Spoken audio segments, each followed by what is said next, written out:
সালাম আলাইকুম। কি অবস্থা সবার? গত ক্লাসে আমরা সেটের বেসিক নিয়ে আলোচনা করেছিলাম। আজকে তোমাদের সেটের প্রবলেমগুলো সলভ করানো হবে। চলো শুরু করি। আমরা প্রথমে করব 16 নম্বরের প্রবলেমগুলো, আস্তে আস্তে ধাপে ধাপে পরের প্রবলেমগুলো সলভ করানো হবে। চলো দেখি 16 নম্বরের পথ আমাদেরকে কি বলছে। X is to x, x বিজোড় সংখ্যা এবং এক্স 3 থেকে বড়, 15 থেকে ছোট। কি বলছে?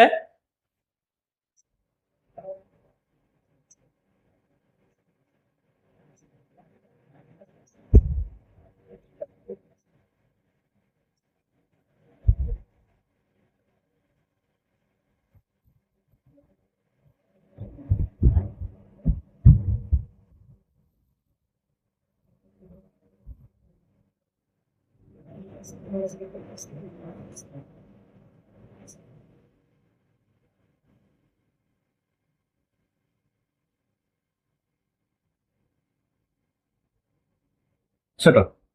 কি বলছে? এক্স বিজোড় সংখ্যা এবং এক্স এর মানগুলো 3 অপেক্ষা বড় এবং 15 অপেক্ষা ছোট। ঠিক আছে, তাহলে আমাদের নির্ণয় সেট কি হবে? সুতরাং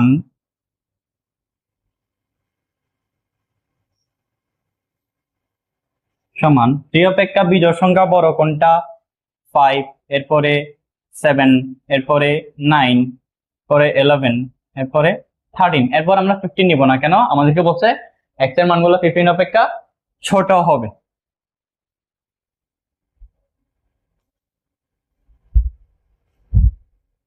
খ নাম্বার আমাদেরকে কি বলছে? X is to x, x 48 এর মৌলিক গুণনীয়ক সমূহ। এখন মৌলিক গুণনীয়ক সমূহ জানার আগে আমাদেরকে জানতে হবে মৌলিক সংখ্যা কোনগুলো। মৌলিক সংখ্যা কোনগুলো ভাইয়া? যে সংখ্যাগুলোকে এক এবং ওই সংখ্যা ছাড়া অন্য কোনো সংখ্যা দিয়ে ভাগ যায় না। ঠিক আছে, তাহলে আমাদের সর্বকনিষ্ঠ মৌলিক সংখ্যা কত হবে?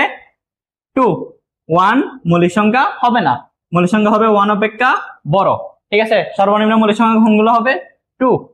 যেমন হচ্ছে 2 কে 1 এবং 2 ছাড়া অন্য কোনো সংখ্যা দিয়ে ভাগ যায় না। এরপর যদি মৌলিক সংখ্যা আনি সেটা হচ্ছে 3, 3 কে 1 এবং 3 ছাড়া অন্য কোনো সংখ্যা দিয়ে ভাগ যায় না। এরপর যদি বলি 4, 4 কে কিন্তু 1 এবং 4 ছাড়াও 2 দিয়ে ভাগ যায়, তাহলে 2 আমাদের মৌলিক 4 আমাদের মৌলিক সংখ্যা হবে না। ঠিক আছে, তাহলে কি বলছি? এরপরে মৌলিক সংখ্যা কোনটা হতে পারে? 5। 5 কেন হয়? 5 কে 1 এবং 5 ছাড়া অন্য কোনো সংখ্যা দিয়ে ভাগ যায় না। খুব আমরা মৌলিক সংখ্যা বুঝছি। এরপর আসো গুণনীয়ক। গুণনীয়ক কোনগুলো? গুণনীয়ক হচ্ছে যে সংখ্যার গুণনীয়ক বের করতে যাচ্ছি। যেমন আমাদের এখানে 48 এর গুণনীয়ক বের করতে বলছে না? 48 কে যে সংখ্যাগুলো দ্বারা ভাগ যায় ওগুলো হচ্ছে আমাদের গুণনীয়ক। ঠিক আছে, চলো এবার আমরা প্রথমে গুণনীয়ক গুলো বের করি। 13। এবার দেখি আমরা 48 এর গুণনীয়ক সমূহ।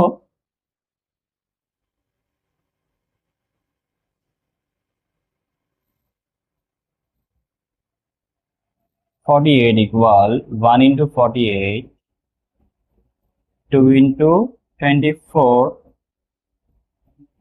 3 into 16, 4 into 12, এরপরে 6 into 8। এগুলো হচ্ছে আমাদের 48 এর গুণনীয়ক সমূহ। এবার দেখবো আমরা এখানে মৌলিক গুণনীয়ক কোনগুলা হয়। ঠিক আছে, আমি কি বলছি? যে সংখ্যাগুলাকে ওই সংখ্যা এবং এক ছাড়া অন্য কোনো সংখ্যা দিয়ে ভাগ যায় না, ওগুলাই মৌলিক সংখ্যা। ঠিক আছে, যেমন হচ্ছে এখানে 48 কখনো মৌলিক সংখ্যা হইতে পারে না। কেন? 48 কে অনেকগুলা সংখ্যা দ্বারা ভাগ যায়।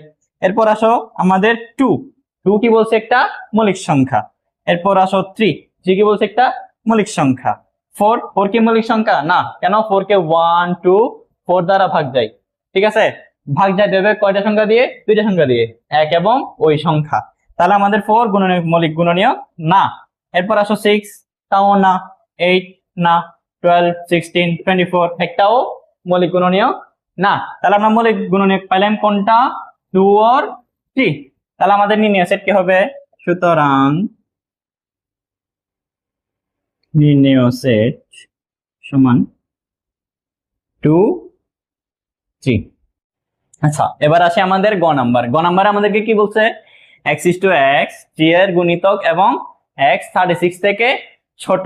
ঠিক আছে, এবার আসে আমরা কি গুণিতক কি জানি? গুণিতক হচ্ছে নামতা এক কথায়। ঠিক আছে, যত এর গুণিতক বলবে তত এর নামতা। ঠিক আছে, এবার আসে আমরা 3 এর গুণিতক সমূহ দেখি।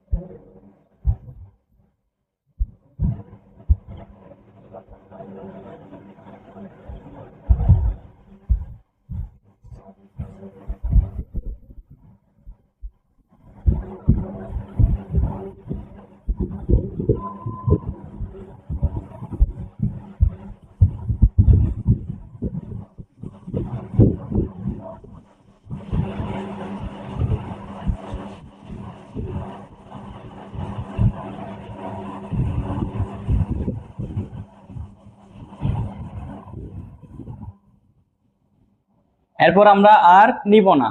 কেন নিব না? আমাদেরকে বলছে এক্স এর মান 36 থেকে ছোট হবে, ঠিক আছে। 3 ইন্টু 12 কত হয়?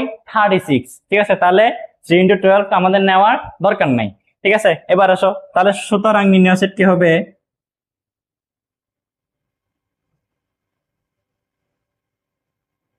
এখানে গুণিতক কি কি পাইলাম? 3, 6, 9, 12, 15, 18, 21, 24, 27, 30, 33। আসলে কি 3, 6, 9, 12, 15, 18, এদিকে লিখি 21, 24, 27, 30, 33। এটা হচ্ছে আমাদের গ নাম্বারের আনসার। আচ্ছা চলো এবার আমাদের ঘ নাম্বার আমাদেরকে কি বলছে? x ইস টু এক্স পূর্ণ সংখ্যা এবং এক্স স্কয়ার লেস দেন 10। এখন পূর্ণ সংখ্যা কি আমরা চিনি? পূর্ণ সংখ্যা চেনার আগে আমরা একটা সংখ্যা রেখা আঁকবো, দেখি।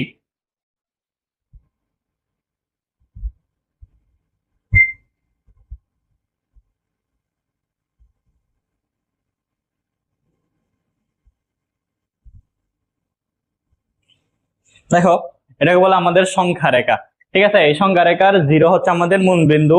0 থেকে যদি ডানে যাই তাহলে আমাদের ধনাত্মক আকারে সংখ্যাগুলো বাড়ে, আর যদি বামে যাই ঋণাত্মক আকারে বাড়ে। এগুলো কতটুকু চলে? ইনফিনিটি বা অসীম পর্যন্ত। কত? অসীম পর্যন্ত। ডান দিকে চলে প্লাস ইনফিনিটি, বাম দিকে চলে মাইনাস ইনফিনিটি পর্যন্ত। এগুলোকে বলে আমাদের পূর্ণ সংখ্যা, ঠিক আছে। আচ্ছা তাহলে এবার আসি, হ্যাঁ। তাহলে আমাদের কি বলছে? এক্স এর মানগুলো হবে পূর্ণ সংখ্যা এবং এক্স কে যদি বর্গ করি তা 10 থেকে ছোট হবে। তাহলে এখন আসি, এখন এক্স এর মান যদি 1 হয়, এক্স স্কয়ার সমান 1 স্কয়ার ইকুয়াল 1 লেস দেন 10, তাহলে এটা ঠিক আছে। এরপরে নিব এক্স এর মান -1, তাহলে কি হয়? এক্স স্কয়ার সমান -1 হোল স্কয়ার ইকুয়াল 1, তাও লেস দেন 10। এখন -1 কে স্কয়ার করলে +1 কিভাবে আসে? আমরা জানি কি -1 হোল স্কয়ার মানে -1 ইন্টু -1। আমরা কি জানি? মাইনাসে মাইনাসে গুণ করলে হয়ে যায় প্লাস, 1 ইন্টু 1 1, তাহলে +1। এরপরে কি হয়? এক্স এর মান যদি আমরা +2 হয়, স্কয়ার সমান 2 square equal 4 less than 10। X এর মান যদি হয় -2, এক্স স্কয়ার সমান -2 হোল স্কয়ার ইকুয়াল 4 দাও লেস দেন 10। তো যদি হয় x ইকুয়াল 3,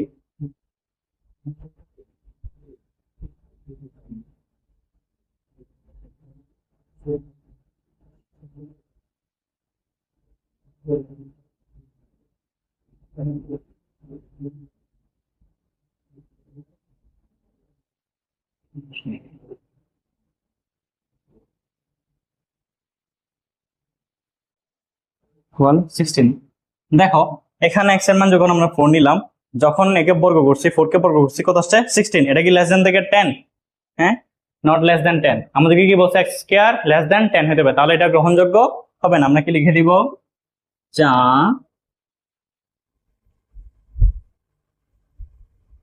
গ্রহণযোগ্য নয়। x এর মান -4 নিলে হয় x square -4 whole square equal 16 less than 10, তাহলে কি জামা গ্রহণযোগ্য নয়। তাহলে আমাদের নির্ণয় সেট কি হবে? সুতরাং নির্ণয় সেট হবে -3 থেকে +3 পর্যন্ত, -3, -2, -1, 1, 2, 3। এটা আমাদের নির্ণয় সেট, ঠিক আছে। আজকে তোমাদের এতটুকু থাক, দেখা হবে নেক্সট ভিডিওতে।